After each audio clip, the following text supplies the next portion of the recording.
Hello hello hello সবাইকে। তো আমরা রেডি হয়ে বেরিয়ে পড়েছিলাম, আর আমাদের ঘুরতে যাওয়ার কথা ছিল হচ্ছে মন্দিরে, জগন্নাথ ধামে। ওয়েদারটা না এমন ছিল, একবার পুরো আকাশ কালো করে একদম বৃষ্টি চলে আসছিল ঝমঝম করে, আর একবার তো এমন রোদ হচ্ছিল যে গরমে মাথা খারাপই হয়ে যাচ্ছিল।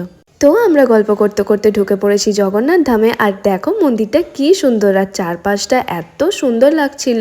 তারপরে তো আমরা পুরো মন্দিরটা ভালো করে দুজনে মিলে ঘুরলাম, ঘুরে জগন্নাথ দেবের দর্শন করলাম। তারপরে মন্দির থেকে বেরিয়ে আমরা চলে এসেছিলাম মারিন অ্যাকুয়ারিয়ামে। তো এখানে দেখার মতো বলতে এইগুলোই ছিল, আর এখানে একটা মিনি ফরেস্ট করে রেখেছিল, দেখো এটা বেশ ভালো লেগেছে আমার। তো অ্যাকুয়ারিয়াম থেকে বেরিয়েই এত রোদ উঠে গিয়েছিল, আমাদের তো খুব গরম হচ্ছিল। তো সামনেই ছিল একটা কুলফিওয়ালা, তো ওখান থেকে আমরা একটু কুলফি খেলাম।